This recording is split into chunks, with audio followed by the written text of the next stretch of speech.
આપણે રાસાયણિક સમીકરણ બનાવવું કેમ અને સંતુલિત કેમ કરવું હવે જોઈએ. હવે જેમ આપણા પાઠનું મેઇન રાસાયણિક પ્રક્રિયામાં આવીએ છીએ. રાસાયણિક પ્રક્રિયા એટલે શું?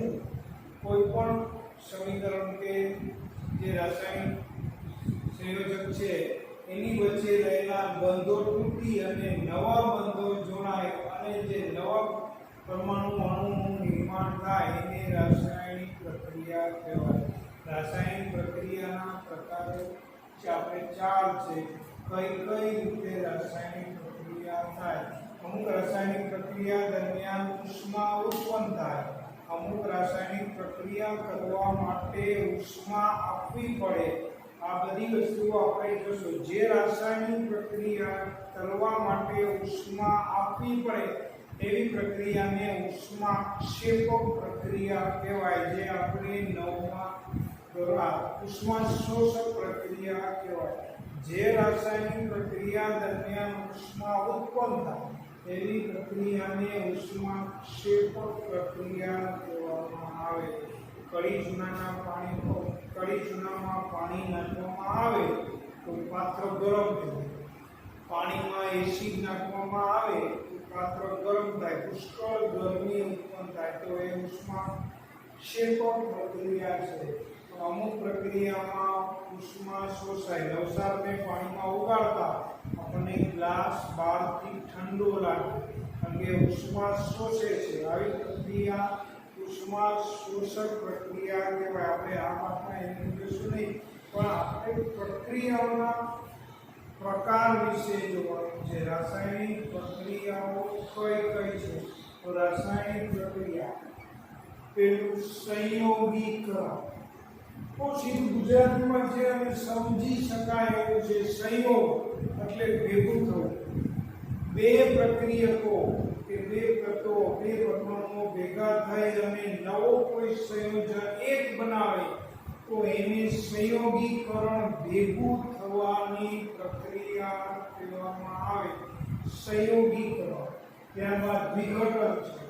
વિઘટન કોઈ એક મોટા પરમાણુ કે મોટા અણુ પરમાણુની રચનાનું વિઘટન થાય નાના અણુઓમાં રૂપાંતર થવું એને વિઘટનની પ્રક્રિયા કહેવામાં આવે. પછી વિસ્થાપન આવશે. તો કોઈ એક પરમાણુમાંથી બીજા તત્વો દ્વારા કે બીજા પરમાણુ દ્વારા એમાં રહેલા તત્વોનું વિસ્થાપન કરવામાં આવે એ વિસ્થાપન. ત્યારબાદ દ્વિવિસ્થાપન. દરેક બે સામસામા તત્વો બે આયનિક તત્વોનું એકબીજાનું થતું વિસ્થાપન એ દ્વિવિસ્થાપન પ્રક્રિયા છે. અને છેલ્લે ઓક્સિડેશન અને રિડક્શન. આપણે નવમા ધોરણમાં થોડું ઓક્સિડેશન રિડક્શન પ્રક્રિયા ભણ્યા. તત્વની જે પ્રક્રિયા દરમિયાન ઓક્સિજન જોડાવો અથવા હાઇડ્રોજન મુક્ત થવો એને ઓક્સિડેશન કહેતા. આપણે સામાન્ય રિડક્શન જે તત્વોમાંથી ઓક્સિજન દૂર થવો અથવા હાઇડ્રોજન ઉમેરાવો એ પ્રક્રિયાને રિડક્શન. અને ઓક્સિડેશન અને રિડક્શન ભેગું થઈને જે પ્રક્રિયા બને એને રેડોક્સ પ્રક્રિયા કહેવામાં આવે. તો ઓક્સિડેશન રિડક્શન અને આ ચારે એક આરે શબ્દોનું કારણ કે ભાઈ રાસાયણિક પ્રક્રિયાના પ્રકારો આપો ટૂંકમાં. તો ટૂંકમાં તમારે ચારે ચાર લખવાના. પહેલા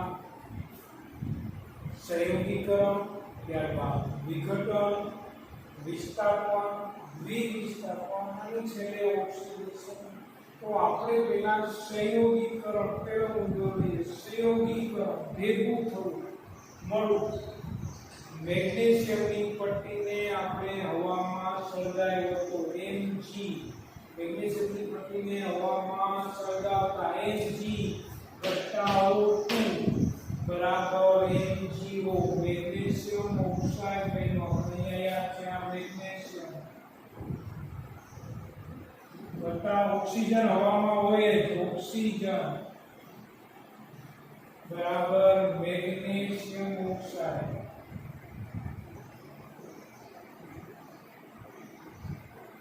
આ Mg અહીંયા O2 છે તો આ 2 કરવા માટે આપણે અહીંયા 2 લગાવશું. સમીકરણ બેલેન્સ લીધા. અહીંયા 2 ત્યાં તો અહીંયા પણ 2. હવે આપણને ખબર છે Mg આ મેગ્નેશિયમ ઘન સ્વરૂપે છે એટલે અહીંયા S, અહીંયા G વાયુ અને આ પણ S મેગ્નેશિયમ ઓક્સાઇડ. નીચેનું સમીકરણ જુઓ C+O2 બરાબર CO2. યાદ આવે છે કોલસો કોક કોલસાને હવામાં સળગાવવામાં આવે તો હવામાંના ઓક્સિજન સાથે જોડાય C+O2 કાર્બન ડાયોક્સાઇડ વાયુ બને C+O2 તો આ C ઘન સ્વરૂપે છે આ G સ્વરૂપે છે અને આ વાયુ સ્વરૂપે બને CO2 ગેસ. અહીંયા કાર્બન 1 જ છે ઓક્સિજન 2 છે એનો મતલબ કે સમીકરણ સંતુલિત છે. જોઈ શકો છો આમાં કાંઈ ગોખવા જેવું નથી. આપણે યાદ રાખીએ મેગ્નેશિયમની પટ્ટીને હવામાં સળગાવતા મેગ્નેશિયમ વત્તા ઓક્સિજન બરાબર Mg0. પ્રશ્ન આપણને પૂછાય સંયોગીકરણ એટલે શું? હવે બે તત્વો કે બે સંયોજનો ભેગા થઈને કોઈ એક સંયોજનમાં રૂપાંતર પામે આવી પ્રક્રિયાને સંયોગીકરણની પ્રક્રિયા કહેવામાં આવે. સંયોગીકરણના ઉદાહરણો નીચે મુજબ છે. આપણે 3 માર્કનો પ્રશ્ન પૂછાય 2 માર્કનો પ્રશ્ન પૂછાય તો કમસે કમ 2 કે 3 સમીકરણ સહિત ઉદાહરણ લખવાના હતા. સમીકરણ સહિત ચાલો તો પૂરા માર્ક મળવાની શક્યતા રહે. એટલે કે કોલસાને હવામાં સળગાવતા કાર્બન ડાયોક્સાઇડ બને તો એના પૂરા માર્ક મળવાની શક્યતા રહેતી નથી. C+O2 બરાબર CO2. અહીંયા લખી શકાય કોકને કે કોલસાને હવામાં સળગાવતા કાર્બન ડાયોક્સાઇડ વાયુ. નીચે આવ્યું છે કડી ચૂનાને પાણીમાં આપણે પાઠ્યપુસ્તકમાં પ્રવૃત્તિ પણ છે કે એક બેકરમાં કડી ચૂનો લઈ કોળેલો ચૂનો અને ચૂનાની પ્રક્રિયા પછી થાય કોળેલો ચૂનો છે કે ભાઈ ચૂનાનો પથ્થરને એને ગરમ કરવામાં આવે એને કોળેલો ચૂનો કહેવાય. એ કોળેલા ચૂનાને પાણી ઉમેરવામાં આવે તો એમાંથી કેલ્શિયમ હાઇડ્રોક્સાઇડ અહીંયા આ કડી ચૂનો છે એમાંથી જે પાણીવાળો ચૂનો બને એ કોળેલો ચૂનો સોરી અને તા ઉષ્મા ઉત્પન્ન થાય. અત્યારે આપણે આ જે ડિસ્ટેબલ લગાડીએ છીએ જૂના સમયમાં પેલા ચૂનો લગાડતા વ્હાઇટ કલરનો ચૂનો. તો ચૂના ભઠ્ઠીમાં ચૂનાનો પથ્થર CaCO3 એને ગરમી આપીને ફોડવામાં આવે એમાંથી આ કડી ચૂનો બને. આ કડી ચૂનો CaO+O CO2 એ CO ને ઘરે લઈ આવીને ડબ્બામાં લઈ હોય જો ડબ્બામાં પાણી નાખો અને હલાવો ખદખદવા મળે પુષ્કળ. આ પ્રક્રિયા ઉષ્માક્ષેપક પ્રક્રિયા છે. પુષ્કળ ઉષ્મા ઉત્પન્ન થાય. આ તો દાજી પર જવાય એટલી ઉષ્મા તો એકદમ પુષ્કળ ઉષ્મા ઉત્પન્ન થાય અને એ ચૂનો કેલ્શિયમ ઓક્સાઇડ બને કોરેલો ચૂનો. એને હલાવીને પછી દિવાલો ઉપર લગાડવામાં આવે કેલ્શિયમ હાઇડ્રોક્સાઇડ CaOH એ હવામાંના કાર્બન ડાયોક્સાઇડ સાથે સંયોજાય અને પાછો CaCO3 અને વત્તા H2O પાણી. ના કેલ્શિયમ કાર્બન એટલું વ્હાઇટ કોર બને જે દિવાલ પર ચોટી જાય અને સફેદાઈ કહેવામાં આવે એવી પ્રક્રિયા થાય. તો અહીંયા તો આપણે આ લીધું કડી ચૂનામાં પાણી ઉમેરતા ફોડેલો પાનવાળાની દુકાને મળતો ચૂનો આ હોય પણ ચૂના ભઠ્ઠીમાં જે દિવાલો પર રગવામાં આવેલો ચૂનો છે આ કડી ચૂનો. એમાં પાણી ઉમેરી એને ફોડવામાં આવે ત્યારબાદ ફોડેલો ચૂનો બનતા ફોડેલો ચૂનો CaOH. કેલ્શિયમ હાઇડ્રોક્સાઇડ અહીંયા ટુ શું કામ આવ્યું? Ca ની સંયોજકતા 2 હાઇડ્રોક્સાઇડની -1 અહીંયા 2 લેતા CaOH. અહીંયા બેલેન્સ્ડ સમીકરણ છે કેલ્શિયમ 1 હાઇડ્રોજન 2 ઓક્સિજન 2 અહીંયા છે ઓક્સિજન ને ઓક્સિજન અહીંયા છે 2 ઓક્સિજન 2 હાઇડ્રોજન 2 અને કેલ્શિયમ 1 એટલે સમીકરણ સંતુલિત છે. એવી રીતે આપણે પાણીનું સમીકરણ લઈએ છીએ H2 વત્તા O2. આપણે એવું વિચારીએ કે હાઇડ્રોજન અને ઓક્સિજન વાયુને એનું મિશ્ર કરીએ એટલે પાણી થાય ના થાય, તેને ભારે દબાણ અને થી કરવામાં આવે ગરમી આપવામાં આવે ત્યારે પ્રક્રિયા થાય. H2 વત્તા O2 ડાયહાઇડ્રોજન વાયુ ડાયઓક્સિજન વાયુ. આપણને ખબર છે હાઇડ્રોજન અને ઓક્સિજન જોડીમાં હોય એટલે ડાયહાઇડ્રોજન ડાયઓક્સિજન વાયુ બે વાયુ સ્વરૂપની ગેસ. એમાંથી H2O અને આ પણ સંયોગીકરણની પ્રક્રિયા છે. ડાયહાઇડ્રોજન વાયુ અને ડાયહાઇડ્રોજન ઓક્સિજન વાયુનું મિશ્રણ રોકેટમાં ભારે દબાણથી ભરવામાં આવે અને પુષ્કળ ગરમીથી વિસ્ફોટ કરવામાં આવે ત્યારે પાણીની વરાળ અને પુષ્કળ અહીંયા પણ પુષ્કળ ઉષ્મા ઉત્પન્ન થાય, તેના કારણે રોકેટ બને. તો અહીંયા જો સમીકરણ બેલેન્સ માટે હાઇડ્રોજનના બે હતા તો હાઇડ્રોજન તો બે છે જ, પણ ઓક્સિજન એક જ છે તો અહીંયા ઓક્સિજનના બે હોવાને કારણે પહેલા અહીંયા બે લગાડે. આ બે લગાડ્યા તો હાઇડ્રોજનના બે નું 4 થઈ ગયા, ઓક્સિજનના બે. તો અહીંયા ઓક્સિજનના તો બે છે પણ હાઇડ્રોજનના 4 કરવા માટે અહીંયા બે વડે H2 વત્તા O2 બરાબર 2H2O. આ પણ સંયોગીકરણની પ્રક્રિયા છે. એવી રીતે અહીંયા આવ્યું છે કુદરતી વાયુ અથવા તો મિથેન વાયુ CH4 ને હવામાં સળગાવતા કાર્બન ડાયોક્સાઇડ અને H2. અહીંયા કે CNG આપણે કહીએ છીએ વાહનોમાં ચાલે એ CH4 મિથેન વાયુ એને હવામાં દહન કરવામાં આવે તો CO2 અને H2 પાણીની પ્રક્રિયા. તો અહીંયા પણ આ બેનું સંયોગીકરણ થઈ કાર્બન ડાયોક્સાઇડ અને પાણી મિથેન. કુદરતી વાયુ ઓક્સિજન G અહીંયા પર કાર્બન ડાયોક્સાઇડ વાયુ અને આ એક લિક્વિડ એટલે પણ G સ્વરૂપે સીધી વરાળ સ્વરૂપે જોવામાં આવે. તો મિથેન વાયુના દહનમાં કોઈ પ્રદૂષણયુક્ત વાયુ ઉત્પન્ન થતા CH4 વત્તા O2 બરાબર CO2 વત્તા H2.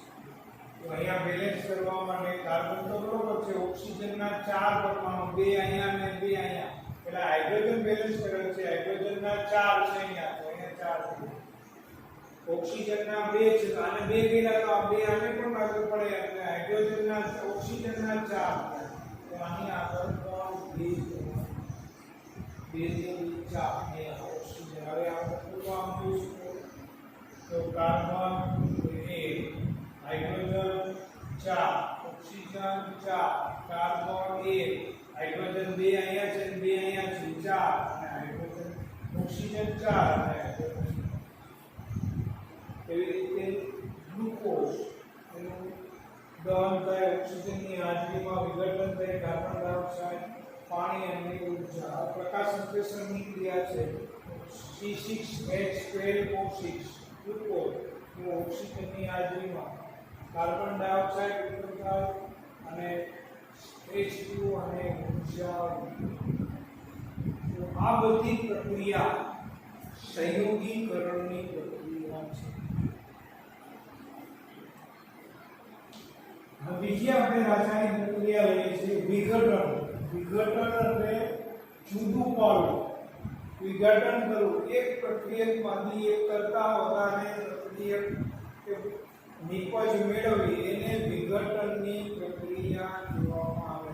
આપણે આગળ જોયું કે વિઘટન કરવા માટે અમુક પરમાણુની બંધન શૃંખલા તોડવી પડે, એ માટે બહારથી કોઈ ઊર્જા આપવી પડે, પછી ઉષ્મા ઊર્જા હોય, વિદ્યુત ઊર્જા હોય, બીજી કોઈ ઊર્જા આપી અને કોઈ એક મોટા પ્રક્રિયકમાંથી એક કરતા વધારે નિપજો મેળવી એને વિઘટનની પ્રક્રિયા કહેવામાં આવે છે.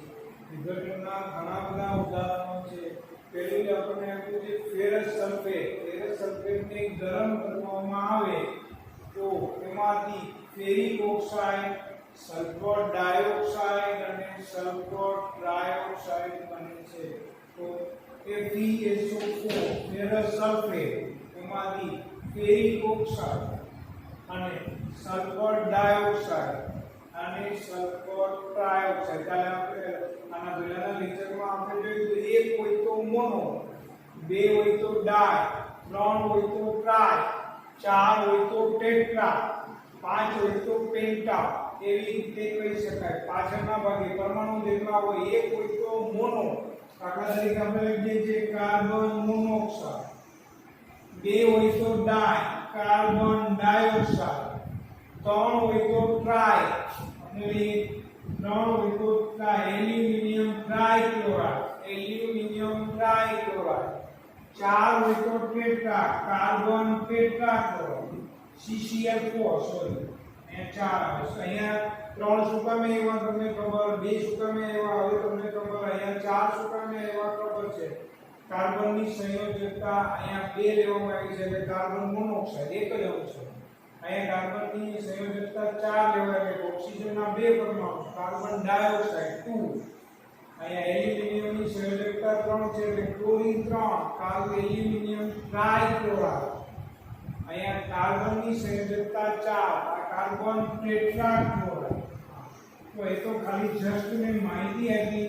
તો અહીંયા FeSO4 ફેરસ સલ્ફેટ એને ગરમી આપતા એનું વિઘટન થાય, ફેરિક ઓક્સાઇડ બને. આ ફેરસ સલ્ફેટ મૂળ તો જલીય હોય તો નિર્જળ કે એમાં પાણીના અણુ ભરેલા હોય, પેલા ગરમી આપતા એનું સ્ફટિકીકરણ થઈ પાણીના અણુઓ દૂર થાય, ત્યારબાદ નિર્જળ ફેરસ સલ્ફેટ બને, એને ગરમી આપતા Fe2O3 વત્તા સલ્ફર ડાયોક્સાઇડ અને સલ્ફર ટ્રાયોક્સાઇડ બને. તો આ વિઘટનની પ્રક્રિયા થઈ. એક પ્રક્રિયકમાં 1% વધારે નિકોચો મેળવવાની સમીકરણને બેલેન્સ કરવા માટે બાકી બધા પરમાણુ સલ્ફરના 2, તો અહીંયા 2 થઈ ગયા અને સલ્ફરના 2 થઈ ગયા. ઓક્સિજનના 3 2 6 ને 3 8, 3 ને 6 ને 2 8, તો આ 4 2 8, ઓક્સિજનના 8 કરવા માટે આગળ જઈએ. આ વિચારો તો અહીંથી વિચારો, ખાલી અહીંથી ફેરિકના 2 છે તો 2 કરવા માટે આગળ 2 લાગુ કર્યા હતા, 2 3 બધા આને ગુણાય તો સલ્ફરના 2, તો આ સલ્ફરના 2, ઓક્સિજનના 3 ને 6 ને 2 8, તો 4 2 8, ઓક્સિજનના 8. તો આ સમીકરણ આગળ ખાલી ટૂંક લગાવતા બેલેન્સ. એટલે તમે કીધું કે ચૂનાનો પથ્થર જમીનમાંથી જે આપણે નીકળે ચૂનાના પથ્થર, પેલા આપણે કહીએ calcium carbonate CaCO3, calcium carbonate ચૂનાનો પથ્થર, એને ચૂના ભઠ્ઠીમાં ગરમી આપવામાં આવે તો એમાંથી તોડેલું આ કેલ્શિયમ ઓક્સાઇડ બને અને પાણી કાર્બન ડાયોક્સાઇડ મુક્ત થાય. તો આ પ્રક્રિયા પણ વિઘટનની પ્રક્રિયા છે. ચૂનાના પથ્થરને ગરમી આપતા કેલ્શિયમ ઓક્સાઇડ અને કાર્બન. આપણે મેં તમને કીધું તો બે દ્વિમાર્ગી, આને આમ પણ તીર લગાડી શકાય. આ દ્વિમાર્ગી પ્રક્રિયા. જો આ પ્રક્રિયકોને ઝડપથી અલગ ના કરવામાં આવે તો પાછો આ પ્રક્રિયક બની જાય, તો ત્યારે દ્વિમાર્ગીય તીર લગાડવામાં આવે છે. અહીંયા તો કેલ્શિયમ કાર્બોનેટ ને ગરમી આપતા CaO કાર્બન કેલ્શિયમ ઓક્સાઇડ અને કાર્બન ડાયોક્સાઇડ. આ કેલ્શિયમ ઓક્સાઇડને પાછું પાણીમાં ઉમેરી આગળ લીધી હતી આપણે પ્રક્રિયા, એટલે ફોડેલો કેલ્શિયમ હાઇડ્રોક્સાઇડ બને અને એ કેલ્શિયમ હાઇડ્રોક્સાઇડમાં પાછું કાર્બન ડાયોક્સાઇડ મળે તો પાછું calcium carbonate. Lead nitrate PbNO3 twice. આ નાઇટ્રેટ આપ્યું છે એટલે NO3 ની સંયોજકતા 2 છે એટલે અહીંયા 2 લાગે. PbNO3 આપણે તો NO3 ની સંયોજકતા 1 અને 2 એટલે અહીંયા 2. PbNO3 ટ્વાઇસ એને ગરમી આપતા એનું વિઘટન થાય. PbO લેડ ઓક્સાઇડ એ ઘન સ્વરૂપે અને નાઇટ્રોજન ડાયોક્સાઇડ બને અને ડાય ઓક્સિજન વાયુ ઉત્પન્ન થાય. આ બધી પ્રક્રિયા વિઘટનના ઉદાહરણ છે. આવી રીતે વિઘટનની પ્રક્રિયા લખી શકાય. આના ઉપરથી હવે આપણે જોઈ શકીએ કે ભાઈ પેલું જોયું સંયોગીકરણ, યાદ કરીએ એટલે પાછું ફરીથી રિપીટ કરીએ. સંયોગીકરણ ભેગું થવું, બે તત્વો ભેગા થઈ, બે પ્રક્રિયકો ભેગા થઈ અને એક નિપજ બને અથવા તો ભેગું થવાની પ્રક્રિયા એ સંયોગીકરણ પ્રક્રિયા છે. એના ઉદાહરણ તમને સમજાવ્યા. એવી રીતે વિઘટન, તો વિઘટનની પ્રક્રિયા કોઈ મોટા અણુ પરમાણુ કે પ્રક્રિયકનું બહાર કોઈ પ્રકારની ઊર્જા પરમાણુની છે તો આના બંધ તોડવા માટે બહારથી કોઈ ઊર્જા આપવી જ પડે. પછી ઉષ્મા ઊર્જા હોય, વિદ્યુત ઊર્જા હોય કે બીજી કોઈ પણ ઊર્જા હોય, આ જે પ્રક્રિયા છે એ વિઘટનની પ્રક્રિયા કહેવામાં આવે. તો આપણે ફેરસ ઓક્સાઇડ, ફેરસ સલ્ફેટનું વિઘટન કરે, ફેરિક ઓક્સાઇડ, સલ્ફર ડાયોક્સાઇડ અને સલ્ફર ટ્રાયોક્સાઇડ બને, એ પણ વિઘટનની પ્રક્રિયા થાય. એવી રીતે CaCO3, કેલ્શિયમ કાર્બોનેટ, ચૂનાના પથ્થર ને ઉષ્મા ઊર્જા આપીને કેલ્શિયમ ઓક્સાઇડ અને CO2 બને, એ પણ વિઘટનની પ્રક્રિયા થાય. એ રીતે લેડ નાઇટ્રેટ PbNO3 એનું વિઘટન કરી PbO NO2 ઓક્સિજન હોય. એવી વિઘટનની બીજી પ્રક્રિયા હજી આપણે ઉદાહરણમાં લઈએ, પાણીનું વિદ્યુત વિભાજન કરીએ છીએ. વોલ્ટામીટર આપણે યાદ હોય તો પાણી H2O નું વિદ્યુત વિઘટન આપણે એનું વિઘટન કરીએ તો અહીંયા ઉષ્મા તો નથી આપણી, એનું વિદ્યુત વિઘટન કરે એમાં વીજ પ્રવાહ પસાર કરતા ડાયહાઇડ્રોજન અને ડાયઓક્સિજન વાયુ મળે. તો આ પણ વિઘટનની પ્રક્રિયા છે. એની પ્રવૃત્તિ કે પ્રયોગ આપણી બુકમાં આપ્યો છે. પ્રયોગ પણ પૂછાય છે. પાણીના વિદ્યુત વિભાજન કરવા માટે વોલ્ટામીટર નામનું નાનું સાધન બનાવી પાણીની અંદર 12 વોલ્ટનો વિદ્યુત પ્રવાહ પસાર કરવામાં આવે તો કે પાણી વિદ્યુતનું અવાહક છે, પણ એમાં થોડું પણ હાઇડ્રોક્લોરિક એસિડ નાખી અને અથવા તો ક્ષારીય પાણી બનાવી એમાં વિદ્યુત પ્રવાહ પસાર કરવામાં આવે તો ધન આયન અને ઋણ આયન ઉપર હાઇડ્રોજન અને ઓક્સિજન વાયુ મુક્ત થાય. આ પણ વિદ્યુત વિઘટનની પ્રક્રિયા છે. આ વિઘટનની પ્રક્રિયા આપણે વિગતવાર પ્રયોગ સ્વરૂપે નેક્સ્ટ લેક્ચર